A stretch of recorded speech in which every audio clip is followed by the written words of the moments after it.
rive suivant la forme sinueuse de Wederommel donne l'impression d'être constamment en mouvement et favorise ainsi la vue depuis les tours vers le pont et les corniches, et de même depuis les corniches et le pont vers les tours.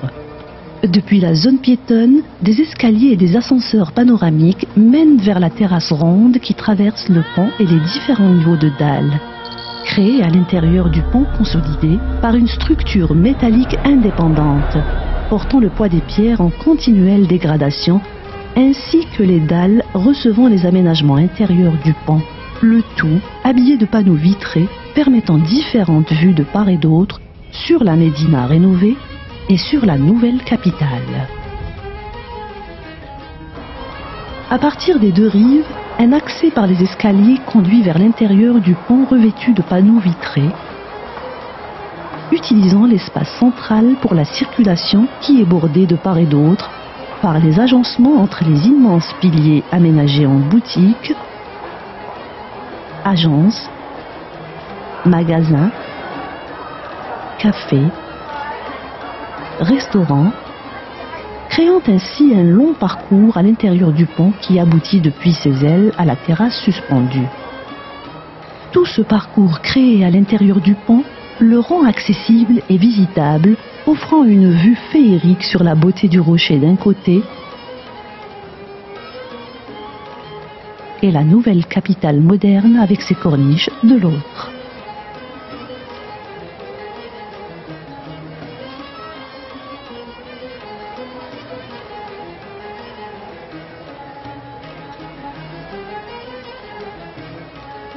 Ces différents parcours convergent vers la terrasse ronde, traversant le pont à une hauteur de 80 mètres de la zone piétonne, évoquant la place, lieu de rencontre et de repère, symbolisant aussi le carrefour entre les civilisations,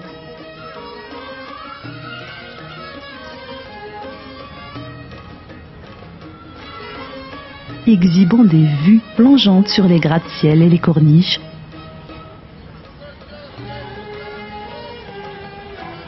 passons sous le pont afin de rejoindre l'autre côté pour immerger dans la nature sauvage des rochers, l'écoulement des eaux de l'Oued et la Médina restaurée. Le site choisi pour l'implantation du projet est l'une des parties de la ville jouissant d'un paysage féerique, pourtant ignoré de ses habitants. Constantine souffre en silence. Le temps est venu de la délivrer. Renaître la capitale de l'Est algérien avec toutes ses ambiances et perspectives.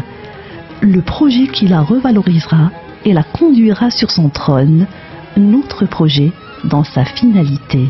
Accessible depuis le pont ou de la route sur la corniche entre les deux rives au niveau le plus bas du projet, le niveau de Wederommel et au pied des tours se distingue la piétonne, embellie par la verdure et des jets d'eau incarnant l'Oued. De la piétonne, se promenant devant les tours dans toute leur splendeur, une troisième tour se détache du parvis, la tour télescopique qui abrite le centre culturel avec médiathèque, bibliothèque et médiavision.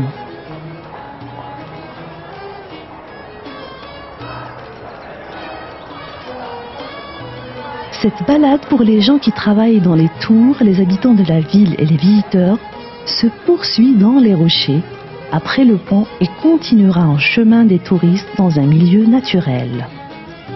En arrière-plan de toute cette vue, la perspective existante des corniches sera complétée par la troisième corniche du Bardo, où se trouvent de très larges boulevards qui rejoignent l'autoroute et le centre-ville. Ainsi que des parkings aériens, ces routes desservent aussi les rampes d'accès aux différents niveaux de parking en sous-sol des tours. Elles sont bordées par de larges trottoirs aménagés avec des bancs créant ainsi de longues balades longeant les deux rives de la nouvelle capitale. Surplombant la piétonne et en continuation du parcours déjà tracé par la nature dans la forêt, les trois nouvelles corniches apparaissent, font face et répondent à celles déjà existantes, longées par de larges routes aménagées en immeubles, d'une architecture moderne dont le rez-de-chaussée est réservé au commerce et les autres étages aux appartements. Depuis la piétonne et empruntant les escalators pour rejoindre les parvis, une autre vue s'offre. le pont de Sidi Rached avec sa terrasse. Les tours venant s'agenouiller devant lui et les corniches créées dans la forêt, admirant toute cette vue de la capitale, avec ses tours monumentales posées sur ses parvis aménagés en jardins suspendus, cafés, terrasses et restaurants. Vues et à partir de la piétonne, ces tours s'intégrant parfaitement au sol et au ciel paraissent monumentales, mais ces hauteurs s'amoindrissent de plus en plus jusqu'à l'apparition de ces gratte-ciel à l'échelle d'un bâtiment ordinaire depuis les corniches les plus hautes sur les deux rives. Cette architecture moderne s'adopte parfaitement avec le pont aérien déjà prévu, reliant la forêt à l'autre rive. Le vide entre les gratte-ciel est traversé par ce pont à une hauteur vertigineuse, ce qui n'apportera qu'un plus à la capitale.